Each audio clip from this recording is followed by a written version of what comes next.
Welcome back to the Lean and Lionhearted podcast. I'm here with one of my clients, Sami Azhari. He is a lawyer out in the Chicago area. He's been with me for just about a year now. He owns his own firm, has two kids, and he's been able to make a crazy transformation. Thanks for coming on the show, Sami. Yeah, thanks for having me. It's good to be back here. Yeah. Oh, yeah, actually, he's coming back on the show. He's been here before. So I just want to jump straight into it, man. Like, what was it like being shredded this summer? The first summer you've been shredded in a long time, right? Yeah, it felt amazing. I mean, I was getting comments left and right about, how'd you do it? What was the transformation process like? What have you been eating? What have you been doing at the gym? How much weight have you lost? I mean, it's just this comment after comment. And even as I was getting smaller, people thought I was getting even more jacked, even though I was losing weight along the way because I just kept looking more and more ripped. So it was just a huge confidence booster. I never thought I'd be back in this shape, particularly now. I mean, I'm 41 with two kids and an attorney versus being young and single and kind of more active. So I was just incredibly happy to be in that position. Yeah, it's funny that the more fat that you lose, it just shapes your muscles better, and then everybody thinks that you're more jacked and you're bigger, but it's really all an illusion. But yeah, it's interesting that you said it's different now as a dad with two kids, working full time instead of being single. Like, I guess the last time that you were shredded, you were single and everything. Like, what was the biggest difference for you in terms of like how you had to deal with it? Yeah, I think number one, just having that extra free time. I mean, not, being married, not having two children to take care of, not having my own practice at the time. When I competed in bodybuilding in 2010, I was an attorney, but I didn't have my own firm. So, I mean, there's just a lot more responsibilities now. And I think for me, the busier I get, the more efficient I learn to be with my time. So I think when I was younger, I I look back on it now and I was like, well, I had the time to do it, but I was also wasting a lot of time. Now I just have such little time to waste that with every minute that I have, I'm going to try to squeeze in as much as I can and be as productive as possible. So I hate wasting time. I like being as efficient and as productive as possible. So any minute that I have, I'm going to squeeze every ounce of productivity out of. Yeah, it's funny. Um, People usually think, oh, I'm going to do something when I have more time. But usually, when you have more time, the more time it takes you to do certain things, and you end up having no time because you end up being lazy. So it's kind of like when you're super busy and you have a lot of stuff going on, you end up being more mentally focused and locked in the whole time. It's definitely a little bit more stressful, but you end up being 10 times more productive than when you actually like don't have a lot to do. Oh, So 100% like, agree with me. Yeah, 100%. yeah. I mean, what were some of the things that you implemented that helped you stay productive and on track with everything? Because like obviously having two kids is no joke. I mean, you had a kid in the middle of us doing this, and you have your own practice, so that's a lot to run and manage.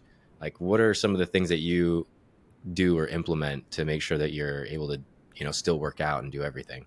Yeah. So, I mean, for me, I was up. If I could do my cardio before anyone in my household woke up, that's what I did. I would just wake up before anyone do my cardio. So at least by the time everyone woke up, my cardio was already done. So now all I had to worry about was the second workout of the day, which is my lift. And so if I couldn't get it done before everyone woke up, I would just do it immediately after dropping the kids off at daycare. So I would drop them off at 7:15, get right on the Peloton, go right to the treadmill, do my cardio, get back home. So by 8:45, 9 a.m., I'm kind of at my desk starting work. And then during my lunch hour or any free time I have during the day before getting kids from daycare, go back to the gym and get my lift in. So for me, it was just a matter of just putting it in my schedule that I knew that this time was blocked off for cardio, this time was blocked off for lifting. And meal prep actually saves time. A lot of people think, well, I don't have time to do all of this. But the reality is that you save more time when you're prepping because you cook once a week and it's all done. It's all stored, ready to go. So that frees up a lot of time that people will spend cooking, for lunch, cooking for dinner, cleaning pots and pans, and all that stuff. I don't have to do that stuff. So it's just a matter of kind of figuring out my time and just being efficient and just squeezing in my workouts and saving time in other ways. Yeah, meal prepping, it's kind of more front end heavy, obviously. It takes more than it would take to make one meal. But at the end of the day, people don't really account for the time it takes to sit there and think about what am I going to eat tonight, to actually cook it, then to clean it, or to eat it, then prepare it, and clean the dishes and everything. Like on average, it probably takes like at least 2 hours to do that per day. When for you, you just have to throw it all on a plate and then Yeah, make whatever you want out of it, right? exactly. Yeah, it's all stored in Tupperware. I just put it right in the microwave, eat it, and it's right in the dishwasher. So, in terms of like planning, like how do you plan out the week to make sure that you're able to do the workouts and do your work and then still have family time? I mean, you show up to the weekly training calls and you always got one of your kids with you. So like how do you plan, like what's your process of making sure that you can plan to do everything? So I don't plan anything during the workout time. So if somebody, I mean, just today, somebody reached out to me and said, hey, let's grab lunch next week. I'm like, well, I don't grab lunch. Like, I'm happy to get a coffee with you. I'll go to a coffee shop, but I don't eat out. And so I'm gonna reschedule that for a time that doesn't conflict with my workout and a time and a place that doesn't conflict with my diet. So it's just a matter of having it mentally in my head that this is the time for cardio, this is the time for weightlifting, and then I won't plan any of that stuff during family time. So I'm not going to the gym between 5 and 8 o'clock when I'm with my kids. If I have to do anything, I would just do it after they go to bed. So I think for me, it's just a matter of it's going to get done no matter what, whether it's early in the morning, whether it's in the middle of the day, whether it's after my kids go to bed, but I won't go to bed until it's done. I think the problem is with some people, it's well, I can't do it in the morning and I can't do it at lunch because I go to the office and there's no gym by my office. And that's fair. And then they get back and then they have to tend to their children or whatever. But then at the end of that, then they say, well, I'm too tired to go to the gym now. I'm like, well, I might be tired too, but I'm still going to go come hell or high water because it's a goal that I've set and this is something I really want to accomplish. And I'm just not going to make any excuses. Yeah, I think that's probably carried over from your previous bodybuilding days and obviously like for work and everything, but it was impressive that you created the non-negotiables because a lot of people in your situation would have given a lot of excuses, oh, I'm tired, I can't do this, I can't do that, right? But you created these non-negotiables, you've created these, so it sounds like you've essentially just created these pockets of time where no one's allowed to plan anything, and if you can get your workout done in this time and this time, you'll do it in whichever one it fits in for that day. And you mentioned people wanted to grab lunch or grab coffee, and I think a lot of people struggle with being able to say no to people. Like, have you, I don't know, do you feel the same? Like, was it ever hard for you to say no to people that were trying to ask for your time or to, bring you to a social setting when you knew that it was going to conflict with your goals? It was at the beginning, especially when I didn't look kind of the way I look now, because now people look at me like, "Oh, Sammy's like serious about his working out." But when you first start, and if you're kind of out of shape and you say, "Well, I'm not going out to eat because I'm serious about my workout," people will look at you like, "You're serious about your workout? You don't look like you're serious about your workout." But you're never going to get to the point where you look at until you get serious about not eating out, not really kind of letting people have you deviate from your path. So it was tough, but I mean, I learned to say like I just kind of restructure or repivot the conversation. But well, I'm unavailable for lunch, but how about we go for a walk, or how about we grab coffee, or I try to just kind of redirect the conversation the way I want it to go, as opposed to just saying, yeah, I'm going to go out to eat with you. I think that's the problem I see most with people when it's social, because and I think this is more people making excuses than feeling pressured, because it's always someone's birthday, then it's Thanksgiving, then it's Christmas, then it's Halloween candy, then it's New Year's, you're going to go out and drink. And then it's, at least in Chicago, it's cold, it's winter, it's gray in January, February. I just want to stay home and eat cream-based soups. And there's always some excuse. Oh, people are coming over, or we're going over to their house, so I don't want to be rude. And you just have to put your foot down and say, no, if you want to eat crap, like if you want to eat whatever you want to eat on Christmas Day, sure. On Thanksgiving Day, sure. But it can't be like this. Oh, it's John's birthday this day. It's this person's birthday, this day. And then it's Christmas. I'm going to eat bad the entire month of December. You have to have like just, little treats that you're giving yourself, but you can't go nuts with it. And that's what I do. I mean, when I went to the Iowa State Fair, that was something that was on my calendar. I knew I was going to eat like crap, so I worked my ass off. And then I got to the state fair and I just thoroughly enjoyed myself. Yeah, I mean, that is basically what I tell you guys all the time. There's going to be times where you're going to go off diet, and it's totally reasonable. Like there has to be designated times for your personal life and designated times for you being on track with your goals and your diet. And being on track with your diet in the grand scheme of things has to be a little bit more than you doing your personal things, because it's much easier to mess up than it is to make progress. But a lot of people, like you said, they think everything's some special event. They're like, oh well, like my friends are going out this weekend, it's my cousin's birthday. I'm like, okay, do you even like your cousin? Like, no, not Yeah. really, we're not even close. I'm like, then what does it matter? They're not going to care, you don't even care, right? So Right. like, you're just creating these excuses and you think everyone else is going to care. At the end of the day, usually people will look at you weird for a second and they'll be like, whatever, they're too busy eating whatever they want to eat or doing whatever they want to do instead. So it's like you end up worrying yourself about what people think and making them feel weird and you feeling weird. But at the end of the day, it's really just you thinking that you're going to feel weird and using that as an excuse to not follow what you know that you're supposed to. And then everyone ends up being mad. Like, I don't know why I'm not making progress. Like, well, Yeah, it's you're like no cheating. wonder. I mean, yeah, well, where's the mystery there, right?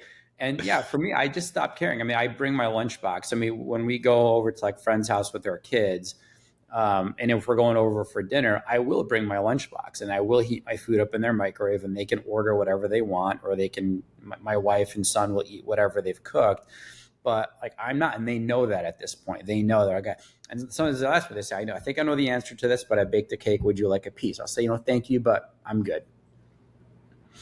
Yeah. And it's like you said earlier, it's really funny because when you first start doing it, you would think that someone that's close to you or a friend or family that is telling you that they want to better themselves and improve their life, that your friend or family would be supportive of it. But instead, they're usually like, well, you're not going to do this. They have no belief in you, no faith. And they're like, well, you're Right. not going to do it. What's the point? Why don't you just do this? Or why don't you just take a bite of this? Why don't you just go out this one time? It's just one meal. And they're all, they're very like undercover trying to sabotage you and bring you back down to where you used to be instead of being supportive. But then once you get past a certain point, then they realize, oh wow, you look way different. And then they start asking, well, how'd you do it? And Yeah. the answer is really funny because it's like, every time that you asked me if I wanted that cake and I said no, yeah, that's what I did. Yeah. Yeah. I mean, it's all the work that they don't want to do. Right. I mean, it's like, there's no like secret, like people that get ripped and people that look the way most of us want to look. It's like they're just doing the work that we know to do, but sometimes just don't do.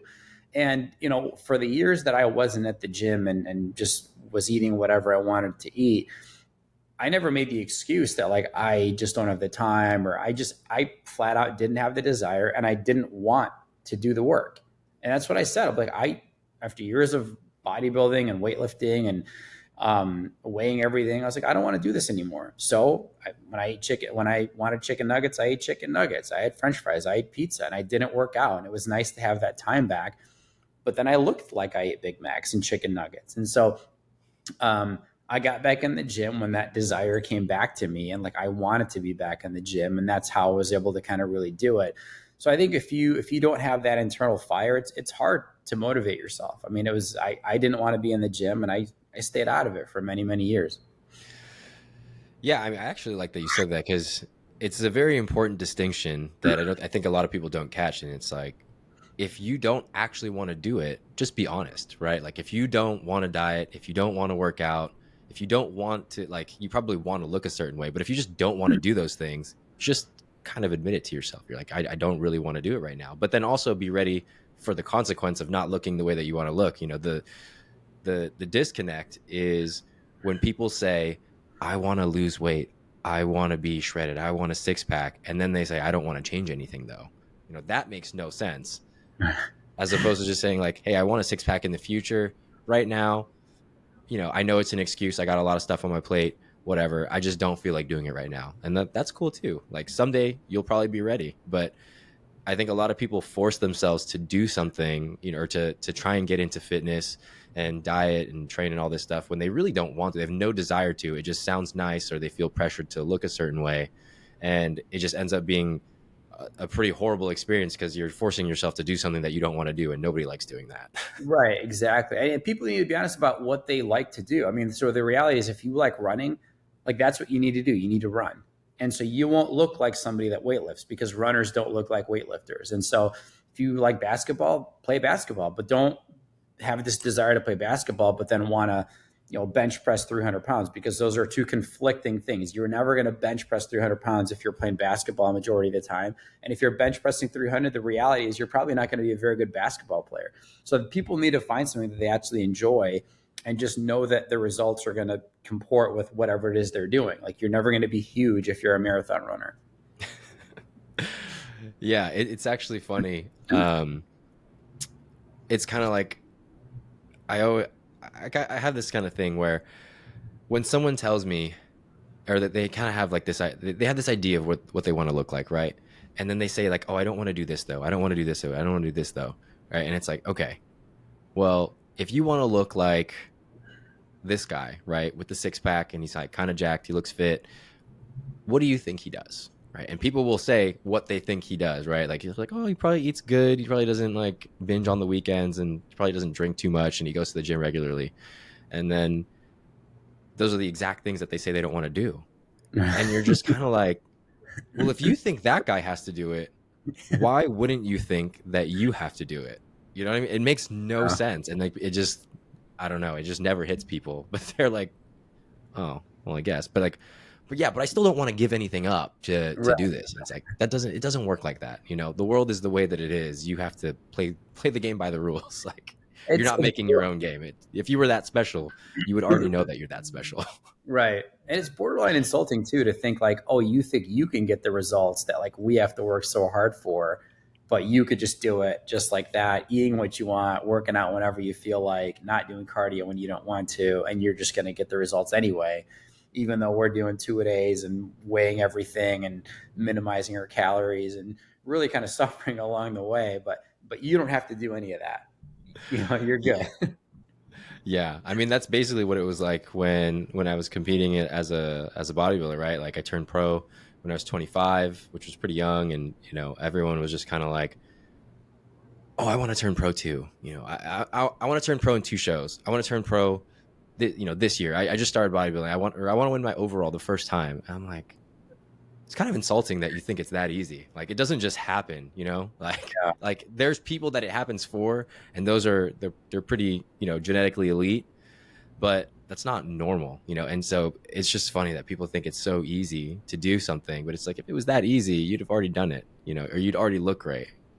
Um, but I wanted to go back, right? So like you were mentioning previously, you competed in bodybuilding and you used to diet and work out and all that stuff, and then you stopped, right? So you had this, how long was it? Like 7-year period where you weren't really working out or doing anything? Yeah, I think the last time I really worked out was like mid 2016, and then I didn't get back into it until 2023 when you and I started working together. Yeah. So what was it like for you during that time? Like, I know you said you didn't want to work out, but like towards the end of it, like, how are you feeling and what kind of like, just how was life and what kind of state were you in?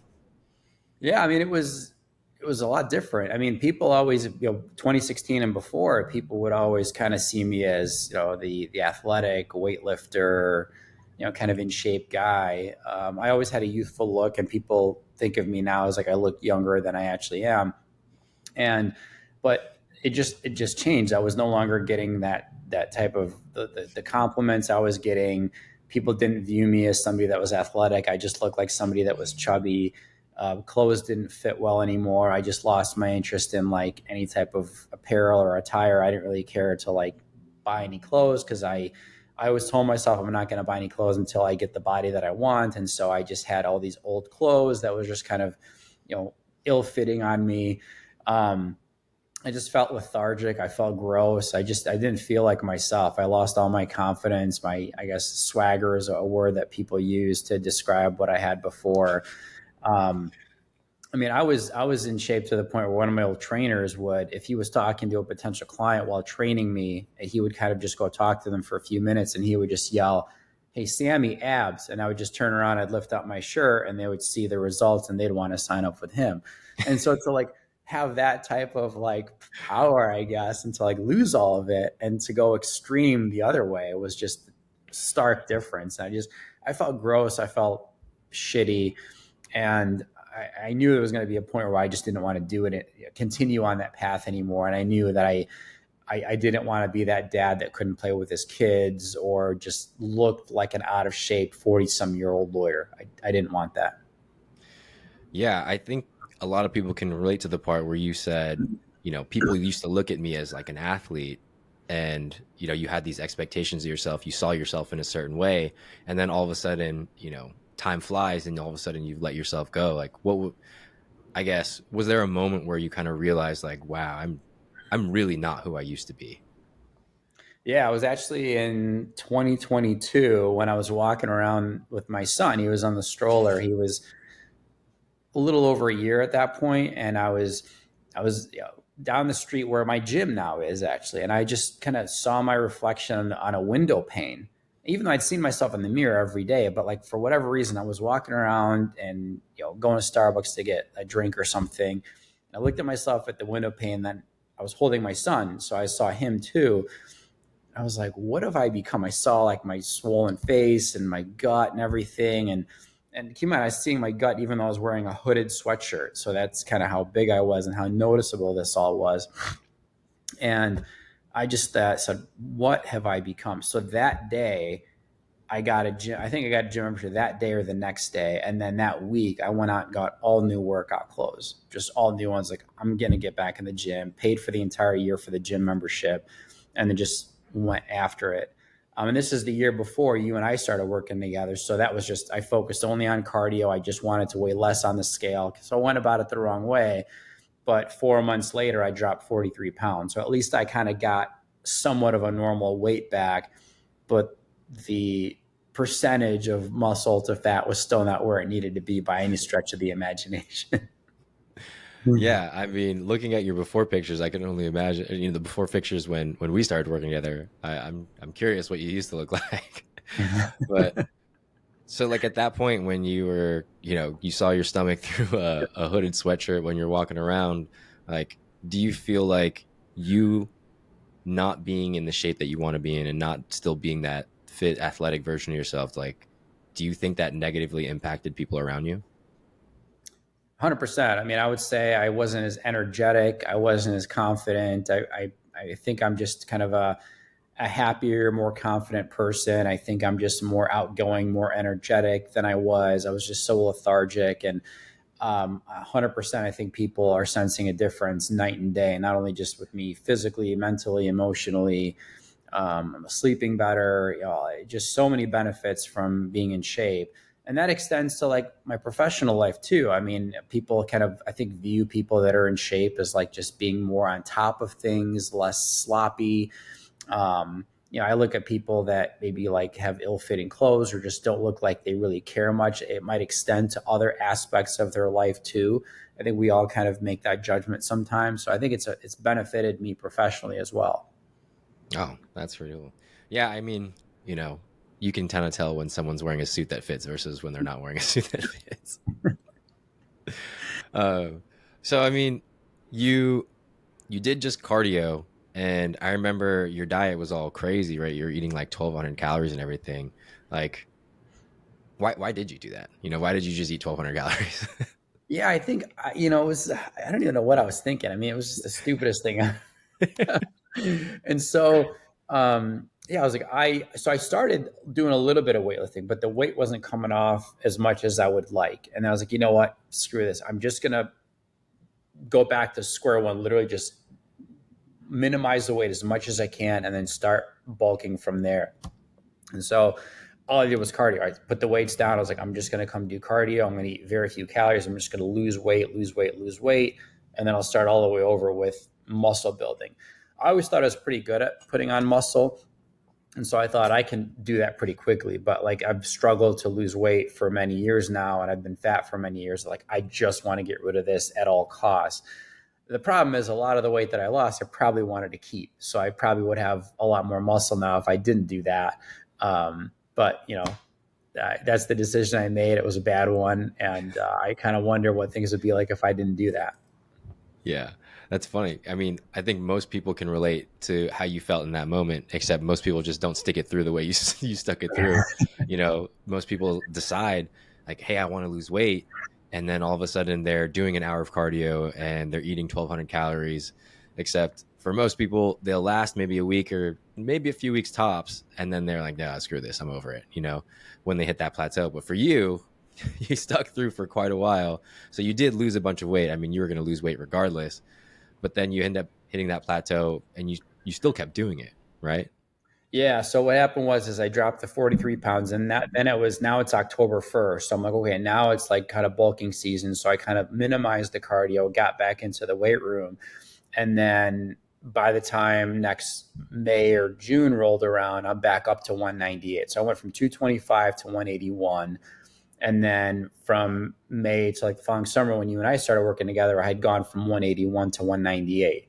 And that was obviously not all muscle. So I put a lot of fat back on, was not weightlifting in the right way. I was way overeating during my bulk, and I was overestimating how many calories I needed for my weight lifts, and I was not lifting the right way.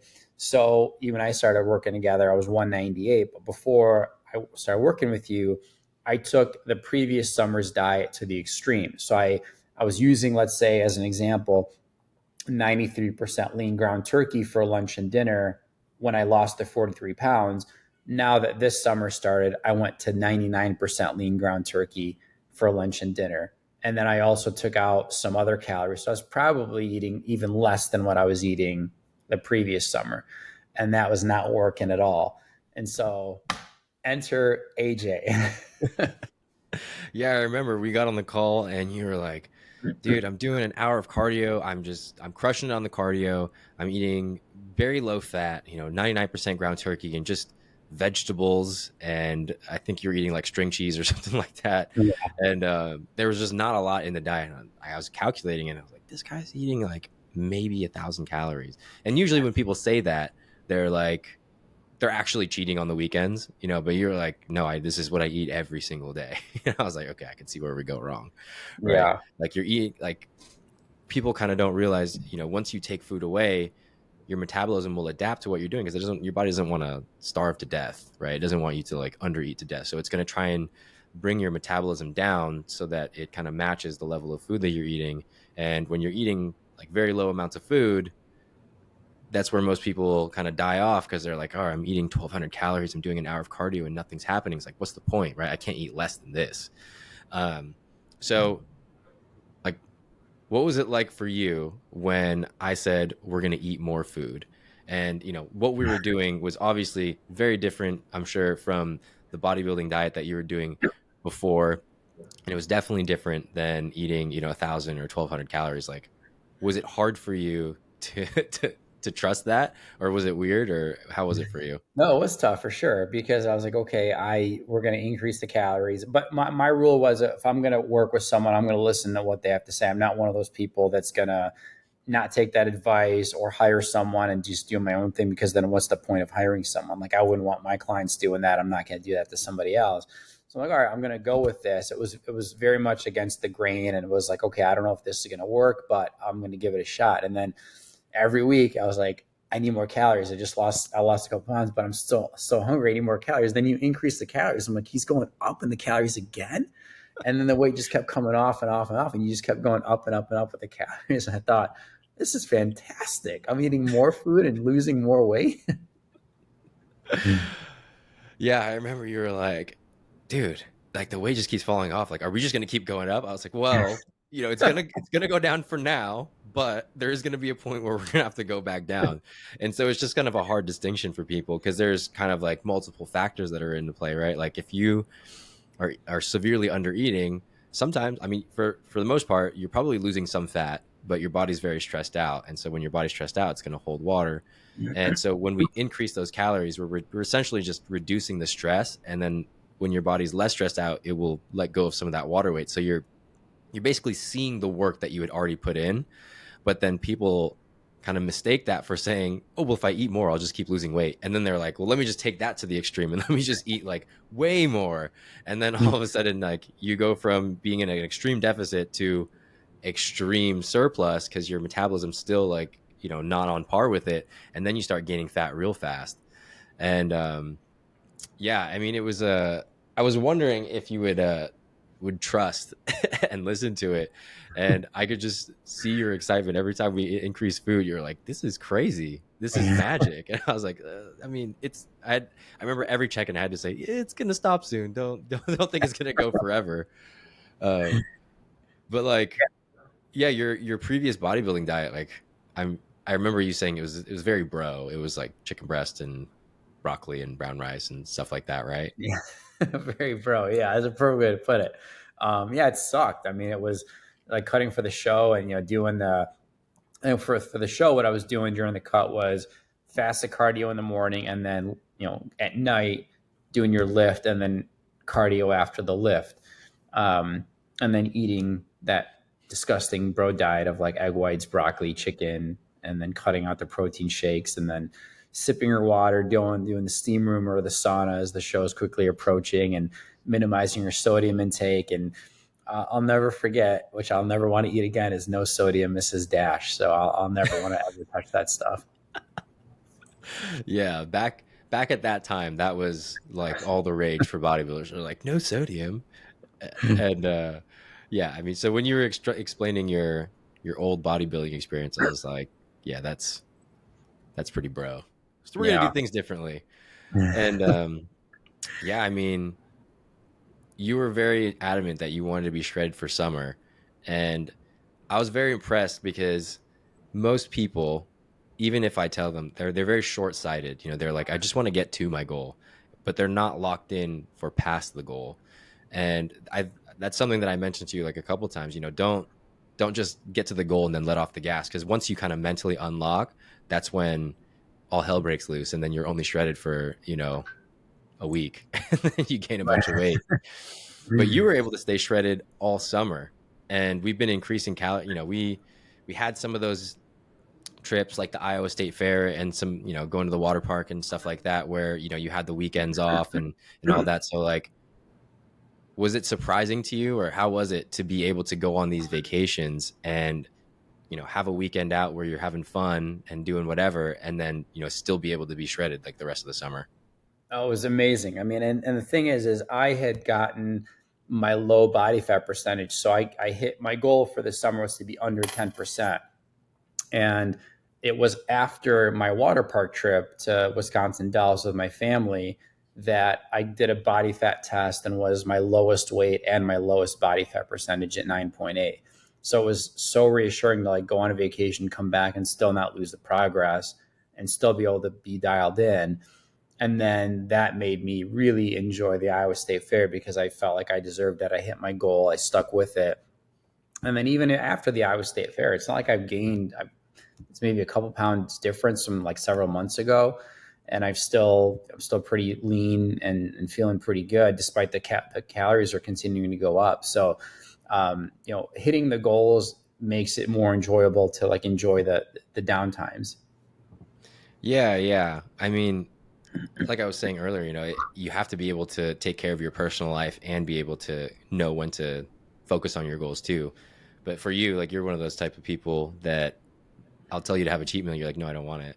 I'm like, no, no, just take it. You'll be fine. You'll be fine. But Yeah. it's scary maybe the first time, if you're that type of person that just wants to stay locked in, to have a weekend where you're like, okay, I'm not gonna worry about this. I'm just gonna have fun. And that's partially what I want. Like, I know that everyone is gonna have a weekend like that when we work together, and a lot of people are scared of it. You go off diet and you see the scale go up 5-6 pounds, and you're like, man, let me cut out all my carbs. Let me do extra cardio this week. And all we really did is just go back to what we were already doing, and it came off within a few days. And that's really what I want people to see, is that reassuring thing. It's like, you don't have to do anything crazy. If you just get back to what we're doing, because we already know that it works, it'll come back off. Right. Yeah, no, it's definitely scary to be able to go off diet because it's like I think the fear is also from people is that you're going to get accustomed to, oh, I had cheeseburgers all weekend. I'm like, I don't want to lose that. I want to keep eating cheeseburgers. So I'm like, if I don't taste the cheeseburger, I'm not going to get addicted to cheeseburgers. So but yeah, no, for me it's like I was fearful like that. And then, but having the ability to kind of enjoy the water park and the state fair, when I eat the way I eat there, I come back and I'm like excited to kind of get back on the diet because like, all right, I've had my fun. That's enough. Like I don't enjoy the way I feel like after eating those meals anymore. I enjoy eating them, but afterwards I don't. And so it makes me more excited to kind of come back and be dialed in again. So for me, it's like either kind of getting back on the swing of things as kind of like a new goal, or I set a goal in the future. Like for me, it was like the photo shoot kind of in late August or early September.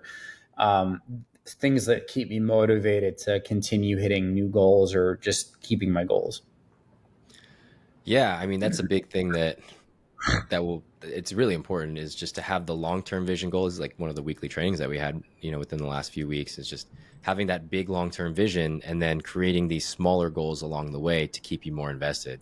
It's super easy to envision this big long-term goal, like I'm going to be big, I'm going to be shredded, all that, but it's not coming for a while, and after that Right. initial motivation fades, you're like, damn, it's probably going to be like 2 years before I get there, but if you create these little micro goals along the way, it keeps you invested and it becomes more actionable. You know what I mean? Like if you're like, oh, well, I just want to lose 5 pounds this month. What are the things that I need to do to lose 5 pounds this month? Right. Then it becomes easier than saying like, oh God, I got to lose 50 pounds. Like 50 pounds is a Yeah. lot. How am I ever going to do that? I feel like crap today. And then it's easy to talk yourself out of it. Yeah, I know, and some people are wired differently too. So for me, I like setting kind of these audacious goals that are probably never going to be achieved, but I'd rather fail an audacious goal than set like a goal that I can easily achieve and hit it.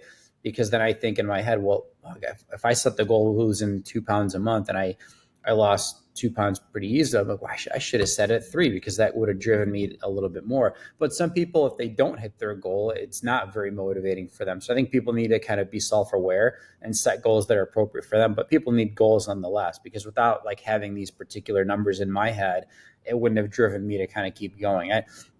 Under 10% was just arbitrary for me, but it was a number that I chose. And that was what was driving me. Yeah, yeah. I mean, it was very much driving. We talked about it almost every week, but you finally hit it there right at the end, and it's just even more funny that it was right after a vacation, and you're like, "Well, when should I take this test?" I was like, "Give yourself enough time to get that milkshake out of your stomach, Yeah. and then take it."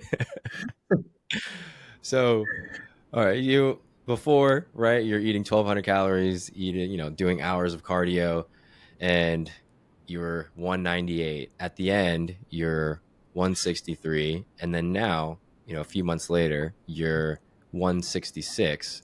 Except now you're eating 2,900 calories, and you're doing 30 minutes of cardio. Like, how does and you have a six pack, right? You've had a six pack for like 3 months now, right? Like, how does all of that feel? Like, is this what you thought it was going to be like? It's not. I mean, so I was. I mean, I know I want to bulk for next year because I want to add some more pounds of muscle between now and next summer. But I never thought in my wildest dreams that I would have maintained the six pack for this long, or that I would be at 2,900 calories and still not putting on a ton of weight and a ton of fat, I should say, um, and still kind of have the ability to put on more weight and still kind of maintain the leanness that I have without needing to buy new pants or new clothes or anything like that. So I never thought we would be 1,300 calories up and still not really having significant weight change at all, and very minimal, if any, change in my waist. I mean, my waist has gone up 0.1 of an inch, despite 1,300 extra calories.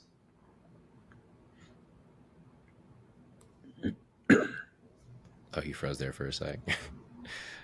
Oh, Your waist went up like yeah, a I'm back. quarter of I'm an inch back. or something, right? 1/10 of an inch. Yeah. Yeah. So I mean, it's funny because I know this going into it, but you're like we can increase the food so much just from the end of the diet, but people kind of think that like, oh, I'm gonna have to eat this small amount forever. But I was like, that's why I want to make sure that you focus on staying staying focused after you hit your goal, because if you stay focused after you hit your goal, you'll eat a lot of food and you'll still be able to stay shredded, right? Like we've added so much and I mean, you're still hungry, but like we've added so much food and you're like, it kind of makes you wonder, you're like, wow, I was eating, 70 grams of carbs or whatever it was on these days. And now I'm eating 300 and I still look the same. Right. And it's like, it's just that extra like 5 weeks of commitment of being able to stay on track to raise that food. And then now you're eating tons of food and you have all these options, right? Like you ate Cheetos and stuff yesterday. Yeah, I mean, it feels amazing, and yeah, I could definitely use more food. I can't wait to be at like 3,500 calories if we ever get there. But um, it feels amazing. I mean, I'm more energetic. The lifts are getting a lot bigger. I'm adding a lot more weight on the bars at the gym, and I just feel strong. I feel like I'm just getting bigger and fuller and more muscular. And I can't wait for my next body fat test to see how much muscle, if anything, I've put on since the last one. Yeah, I mean that's why I sent you those pictures yesterday because it was the very end, your very lowest weigh in versus last week's check in, and I mean you're up like 2.5 3 pounds, but you're just as shredded, your waist is just as small, but your muscle, like specifically through your delts and your lats, were much bigger and more full, and everything you're more striated just because your muscles are more full of glycogen. But earlier you said like not being in the shape you want to be in, not being confident, not all of that, like it negatively impacted people around you. So how do you think that being in good shape and being healthy and working out and maybe having a six pack, like has that positively impacted people around you? I think so. A lot of people have kind of said to me it motivates them because they know they can do it. I mean, so with my circle is primarily lawyers because that's who I work with, and so they're kind of the typical white collar professional with kids, and they have a busy kind of work life balance, and so um, in their eyes, it's like, well, you've made this transformation in like a year or 2 years. Like I can do it too. I mean, especially for people that aren't as in bad of a shape as when I started, right? So if anything, it motivates them to say, well, if you can make this big of a transformation, surely I can lose 10 pounds and fit into the suits that I have that I can't fit into anymore. So I think people have seen it as like very motivating, very positive, and they're very kind of proud that I was able to make this achievement. And they're constantly letting me know that they've seen a massive difference in me in many ways. Yeah, that's pretty cool. I think that's one of the maybe overlooked parts of getting in shape is that I said it on my story. I know you're not on Instagram, but I said it on my story the other day, and it's just that you getting in shape it's more than just for you. For a lot of people around you, you're going to be that one person that shows them it's possible, right? It's just kind of like nature versus nurture and that type of thing. Like if you're surrounded by people that are doing one thing, you're going to end up doing that. Or if you've never seen somebody achieve, if I don't know, something extreme. Like if you never see anyone around you go to the NFL, you're not going to think it's very possible. But if everyone goes to the NFL, you're like, oh yeah, that's easy, right? Like it just raises your level of expectation for what's normal. And Yeah. kind of same thing. And like when you become that person for your friends and your family that gets in shape and they know you and they know how you are, they know that you mess around and you've been out of shape and all that stuff. You're not some random person on the internet. They're like, wow, well, if you can do it, I can do it.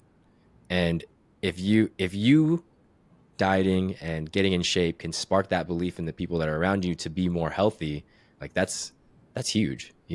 Like my family, I don't know how your family was, but my family growing up, like they didn't care at all about being in shape or eating healthy. Yeah, no, it definitely is. It's a great feeling, and it's nice to know that people kind of look at me that way as somebody that motivates them or inspires them to work out or to kind of pay more attention to what they're eating. Whether or not that comes to fruition is one thing, but the fact that it kind of gives them that kind of that flicker of hope is very nice, and it's great to see that. Yeah. Do you feel like, with having two kids, it's changed your energy levels to be able to interact with them? Like, because you're Yeah. technically more busy because you've added in working out and dieting. I mean, now you're eating more food, but for a time you weren't eating as much food, so technically you had less energy coming in, right? So like, how was that? Yeah, no, I mean it was great, and like kind of going back to the point about like being busier, it makes me more focused on them when I'm with them, right? And so It's like when I wasn't working out. I mean, obviously I didn't have my daughter at that point, but it's kind of like when you're busier, you're more focused on what you're doing because you need to be more productive with your time. So if I wasn't working out, I wouldn't necessarily be focused on what I'm doing. If I'm working, I'm not necessarily 100% focused on that because I can always kind of come back to it later.